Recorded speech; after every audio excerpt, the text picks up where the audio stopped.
Good morning students. मैं गायत्री गहलोत आज फिर आपके सामने अपना नया वीडियो लेके हाजिर हुई हूँ। Paper 4th basic education and communication, जिसका 4th यूनिट, जिसकी शुरुआत आज हम करेंगे। 4th यूनिट का पहला सब पॉइंट वैल्यू एजुकेशन, जिसका शीर्षक है value education and peace education. अब हम सबसे पहले चर्चा करेंगे वैल्यू शब्द का अर्थ, यानी वैल्यू की मीनिंग क्या है। वैल्यू शब्द लैटिन भाषा के वेलेट शब्द से उत्पन्न हुआ है, यानी लैटिन भाषा के वेलेट शब्द से वैल्यू शब्द की उत्पत्ति हुई, जिसका शाब्दिक अर्थ है किसी भी वस्तु की कीमत, उसका गुण तथा उसकी उपयोगिता। मूल्य एक ऐसे आचरण संहिता या सद्गुणों का एक समूह मूल्य है जिसकी गुणवत्ता को अपनाकर व्यक्ति अपने व्यक्तित्व का विकास करता है।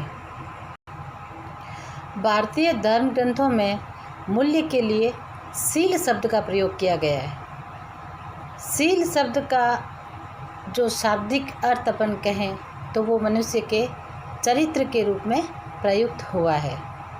मूल्य एक प्रकार का मानक है। मनुष्य किसी क्रिया को या किसी विचार को अपनाने से पूर्व यह निर्णय करता है कि वह उसे अपनाए या उसको त्याग दे। जब ऐसा विचार व्यक्ति के मन में निर्णयात्मक रूप से आता है, तब वो निर्णय मूल्य कहलाता है।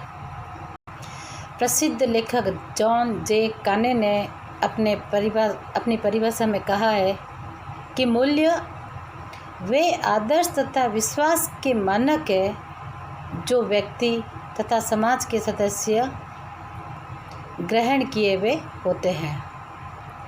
मूल्य तथा आदर्श व्यक्ति के निर्माण तथा आदर्श चरित्र के लिए महत्वपूर्ण स्थान रखते हैं। वह व्यक्तित्व के विकास में बहुत ही सहायक तथा महत्वपूर्ण सिद्ध होते हैं। अर्बन ने अपने कोटेशन में कहा है कि मूल्य वह है जो मानव के इच्छाओं की तुष्टि करता है या मानव के इच्छाओं की पूर्ति में सहायक होता है। अब हम पढ़ेंगे मूल्यों का वर्गीकरण, यानी मूल्यों के क्या प्रकार हैं। मूल्यों के प्रकार में हम सबसे पहले पढ़ेंगे शैक्षिक वर्गीकरण, यानी मूल्यों को शैक्षिक वर्गीकरण में किस प्रकार उसको बांटा गया है। सबसे पहला आता है शैक्षिक मूल्य। शैक्षिक मूल्य शिक्षा में उपयोगिता का निरूपण करते हैं। शैक्षिक मूल्यों में कई प्रकार की बातें आती है, जैसे शैक्षिक मूल्य शिक्षा में नियमितता और निष्ठा का निरूपण करते हैं। शैक्षिक मूल्य मूल्यांकन में वस्तुनिष्ठता तथा निष्पक्षता का निरूपण करते हैं। शैक्षिक मूल्य स्वस्थ प्रतियोगिता की भावना को निरूपण करने में सहायता प्रदान करता है। और शैक्षिक मूल्य व्यवसाय के प्रति निष्ठा तथा मौलिकता के प्रति सद्भावना की भावना का निरूपण करता है। इस प्रकार हम देख सकते हैं कि शैक्षिक मूल्यों का अपनी जगह शैक्षिक मूल्यों का अपनी जगह एक महत्वपूर्ण स्थान है। अब हम शैक्षिक मूल्यों के बाद में चर्चा करेंगे नैतिक मूल्यों की। नैतिक मूल्यों के अंतर्गत ईमानदारी, त्याग, निष्ठा, करुणा, दया, नम्रता तथा उत्तरदायित्व की भावना आदि मूल्य आते हैं। देश, काल, समय तथा परिस्थितियों के अकॉर्डिंग ये मूल्य भी विवादास्पद बन जाते हैं। अब हम आते हैं तीसरे पॉइंट पर, सामाजिक तथा राजनीतिक मूल्य। किसी भी समाज की या किसी भी देश की सामाजिक तथा राजनीतिक मूल्यों का जो स्थान है वो सबसे परिलक्षणा के रूप में, उनके गुणों के रूप में, उनके लक्षणों के रूप में महत्वपूर्ण स्थान रखता है। क्योंकि व्यक्ति समाज की एक महत्वपूर्ण इकाई होने के कारण व्यक्तियों में तथा समाज में उसके मूल्यों का उत्तरदायित्व अक्षुण्ण रहता है। अब हम आते हैं चौथे पॉइंट पर, जो है वैश्विक मूल्य। वैश्विक मूल्य के अंतर्गत वो मूल्य जो संपूर्ण विश्व के इकाई की प्रगति तथा भलाई के संबंध में होते हैं, वो वैश्विक मूल्य कहलाते हैं। इन वैश्विक मूल्यों में देश के किसी भी व्यक्ति, जाति, धर्म तथा किसी भी संप्रदाय या व्यवसाय से इसका संबंध नहीं होता है। अब अपन नेक्स्ट पॉइंट पे चर्चा करेंगे, जो है सांस्कृतिक मूल्य। सांस्कृतिक मूल्यों के अंतर्गत वो मूल्य आते हैं जो देश की सांस्कृतिक विरासत की रक्षा करने के लिए, सांस्कृतिक विरासत को अक्षुण्ण बनाए रखने के लिए, राष्ट्र के हित के लिए, सांस्कृतिक एकता के वातावरण के लिए सहायक सिद्ध होते हैं, वो सांस्कृतिक मूल्य कहलाते हैं। और लास्ट पॉइंट अपना है जो पर्यावरणीय मूल्य। पर्यावरणीय मूल्य में देश तथा राष्ट्र के पेड़ पौधों के प्रति सरोकार, पर्यावरण संरक्षण, पर्यावरण की शुद्धि के प्रति जागरूकता, वृक्षारोपण, नए पौधे लगाना और लगाए हुए पौधों की रक्षा करना, ये सारे मूल्य आते हैं पर्यावरण मूल्य के बारे में के अंतर्गत। तो इस प्रकार हमने पढ़ा कि मूल्य का वर्गीकरण किस प्रकार किया जाता है, जैसे शैक्षिक मूल्य, सांस्कृतिक मूल्य, सामाजिक तथा आर्थिक मूल्य, पर्यावरणीय मूल्य, सांस्कृतिक मूल्य, वैश्विक मूल्य तथा वैज्ञानिक दृष्टिकोण को सहायक बनाने वाले मूल्य। इस प्रकार हमने मूल्यों के प्रकार पढ़े।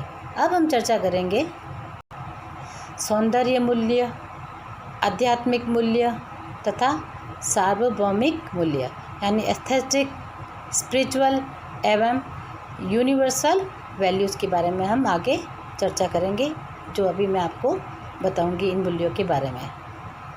सबसे पहले हम आते हैं सौंदर्य मूल्य के बारे में। सौंदर्य मूल्य क्या है, यानी एस्थेटिक वैल्यूज़। कला की तरह सौंदर्य मूल्यों को भी न तो इसका विवरण दिया जा सकता है, न ही इन मूल्यों को परिभाषित किया जा सकता है। सौंदर्य मूल्य में 3 बातों का समावेश होता है। नंबर 1 कि कौन सा गुण किसी वस्तु को सुंदर बनाता है। नंबर 2 कि क्या सौंदर्य वस्तुगत है या आत्मगत है, या सौंदर्य वस्तुगत तथा आत्मगत दोनों ही है। नंबर 3 यदि सौंदर्य मूल्य है तो वो किस प्रकार का वर्णन करता है। क्यों? क्योंकि सौंदर्य का कोई वर्णन नहीं किया जा सकता। सौंदर्य को किसी भी रूप में कोई परिभाषा नहीं होती, ना ही उसको परिभाषित किया जा सकता है। सौंदर्य का वर्णन करना अति जटिल कार्य है। अब अपन आते हैं नेक्स्ट पॉइंट पर, जो है आध्यात्मिक मूल्य, यानी स्पिरिचुअल वैल्यूज़। इस बात से कोई फ़र्क नहीं पड़ता है कि हम भगवान में विश्वास करते हैं या नहीं करते हैं, या अगले जन्म में विश्वास करते हैं, जैसे पिछले जन्म में क्या हुआ या अगले जन्म में क्या होगा, इन चीज़ों पर विश्वास करते हैं या नहीं करते हैं, हमें इस बात से कोई फ़र्क नहीं पड़ता, क्योंकि हमें विज्ञान तथा अध्यात्म में संतुलन बनाए रखना पड़ता है। क्योंकि ये दोनों एक दूसरे से दूर रहते हैं, तो हम समझ लेंगे कि हमें किसी कठिनाई या संकट का सामना करना पड़ेगा, क्योंकि एक तरफ आध्यात्मिक गुण है, तो दूसरी तरफ विज्ञान है। ये दोनों एक दूसरे के पूरक है। अब विज्ञान मानता है कि विज्ञान भगवान को नहीं मानता, लेकिन हम भारतीय संस्कृति के लोग विज्ञान को अध्यात्म को मानते हैं। हम धर्म के प्रति विशेष रुचि रखते हैं, भगवान को मानते हैं, भगवान के दिए हुए आशीर्वाद को हम एक आशीर्वाद रूपी समझकर अपने जीवन में आगे बढ़ने के लिए भगवान का आशीर्वाद देते हैं, लेकिन विज्ञान ऐसा कुछ नहीं कहता है। ये दोनों एक दूसरे के विपरीत होने के कारण अगर हम इससे दूर रहते हैं तो हमें संकट तथा कठिनाई का सामना करना ही पड़ेगा। आज हमको ये मानना पड़ेगा कि प्रत्येक देश में उसके मूल्यों तथा शिक्षा में गंभीर संकट उत्पन्न हुआ है। इन मूल्यों के संकट के बारे में डी फोंटेक ने 5 उपकल्पनाएं बताई है, जो इस प्रकार है। नंबर 1, व्यक्तिगत तथा सामाजिक आक्रमण के बढ़ते हुए स्तर मानव संबंधों को कमज़ोर कर देते हैं। नंबर, आजकल सबसे अधिक प्रचलित मूल्य घर पर शांतिपूर्वक सहअस्तित्व के लिए आवश्यक दशाओं के विरोध का कार्य कर रहे हैं। नंबर 3, औपचारिक शिक्षा जनता की आवश्यकताओं के बदलते हुए व्यवहार के प्रति अनुक्रियात्मक और लचीली होती जा रही है। नेक्स्ट है, ऐसे शैक्षिक सुधारों की आवश्यकता है जो व्यक्ति के व्यक्तिगत विकास तथा सामाजिक सुधारों के विकास में प्रोत्साहित करे या उसको प्रोत्साहन करने में सहयोग दे। नेक्स्ट पॉइंट है, मूल्यों के बारे में जो भी निर्णय लिए जा रहे हैं वो प्रत्येक व्यक्ति के भागीदार होने का वक्त है। अब हम आते हैं अपने लास्ट पॉइंट, सार्वभौमिक मूल्य के बारे में, यानी यूनिवर्सल वैल्यूज। मनुष्य के व्यक्तिगत और व्यवहार में कुल 5 प्रकार के मूल्य होने चाहिए। नंबर 1, सत्य। 2, प्रेम। नंबर 3, अहिंसा। नंबर 4, चरित्र। नंबर 5, शांति। ये 5 मूल्य व्यक्ति के जीवन में होना बहुत ही आवश्यक है। सत्य का जो मूल्य होता है प्रत्येक व्यक्ति के जीवन के सिद्धांत में वह माना जाता है, क्योंकि हर व्यक्ति जो है सत्य को भगवान मानता है। कहते हैं ना, द ट्रुथ इज गॉड, यानी सत्य ही भगवान है। हम चाहे कितना ही झूठ बोल लें, लेकिन सत्य उस व्यक्ति के सामने एक दिन आना ही है। सत्य कभी भी झूठ के पीछे छुपा हुआ नहीं रहता, सामने व्यक्ति के एक बार वह अवश्य आता है। तभी कहते हैं कि 100 बार झूठ बोलो लेकिन एक बार सत्य बोल दो तो वो ज़्यादा सही है। सत्य के बिना व्यक्तित्व क्या, विश्व सत्य के बिना नहीं टिक सकता। सत्य व्यक्ति की वास्तविक जीवन का स्वरूप होता है और सत्य मानव जीवन का वह आध्यात्मिक सत्य है जो कभी नहीं बदलता। सत्य पर, विश्वास पर मनुष्य की नींव जो है सत्य और विश्वास पर ही टिकी हुई होती है। जहाँ सत्य और विश्वास नहीं होगा वहाँ चाहे आप कितना ही बड़ा भवन खड़ा कर दो, उसकी नींव हमेशा डगमगा ही जाएगी। अब हम आता है दूसरा अपना नेक्स्ट पॉइंट, प्रेम। प्रेम का जो मूल्य होता है यानी लव वैल्यूज। प्रेम मानव में देवत्व की अनुभूति होती है। प्रेम संसार की सबसे बड़ी शक्ति होती है। यह भावना नहीं बल्कि शक्ति या ऊर्जा है जो प्रत्येक व्यक्ति पाता है और दूसरों को देता है। प्रेम सभी स्वरूपों के जीवित प्राणियों को प्रभावित करता है। प्रत्येक व्यक्ति जो होते हैं मानव के प्रेम के प्रति प्रेरणा पाते हैं, उनसे सहायता पाते हैं, उनसे प्रेम पाकर अपने लक्ष्य की ओर निर्धारित भी होते हैं।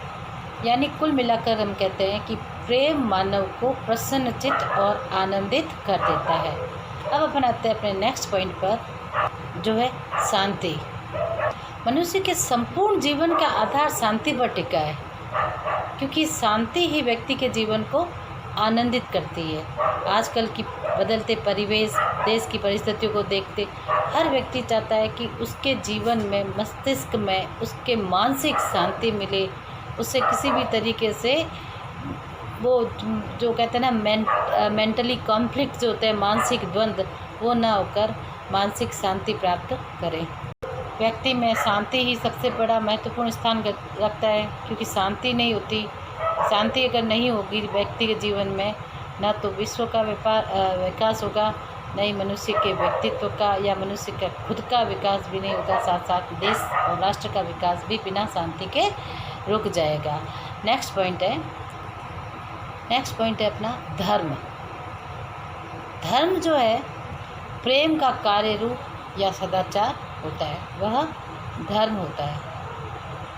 अपने भारतीय संस्कृति में धर्म को लेकर हमारे संविधान में भी है कि भारत एक धर्मनिरपेक्षता वाला देश है, क्योंकि सांस्कृतिक एकता, प्रेम, सदाचार, त्याग की भावना, ये सब धर्मनिरपेक्ष संविधान भारत धर्मनिरपेक्ष होने पर ही होता है। क्योंकि भारत में किसी भी एक विशेष धर्म को मान्यता नहीं दी गई है।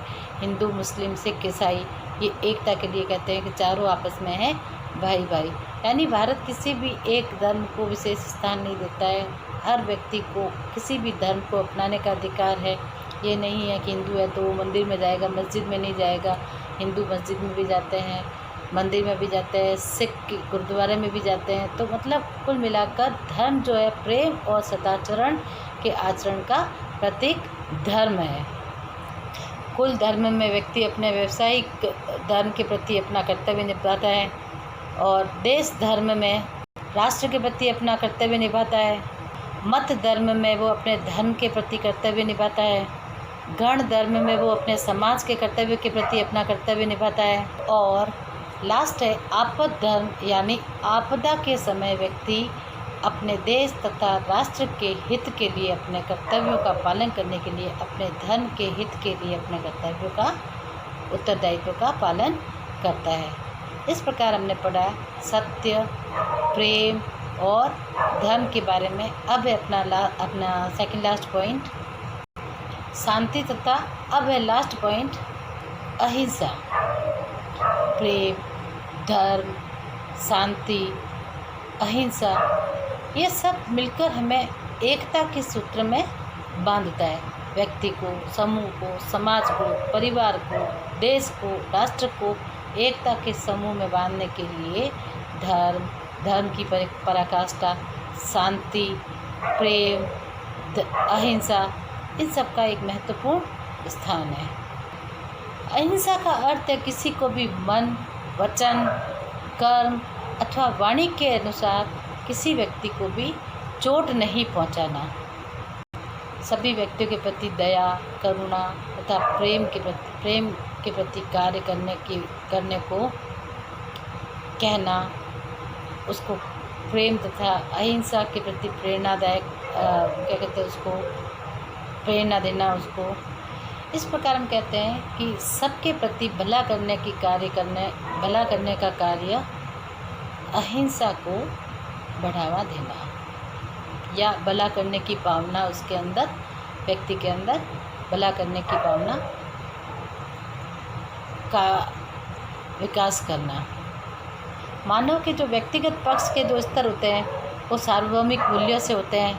सार्वभौमिक मूल्य कौन कौन से होते हैं? नंबर 1 बौद्धिक पक्ष। मनुष्य का जो बौद्धिक पक्ष होता है वो सत्य की ओर अग्रसित करता है।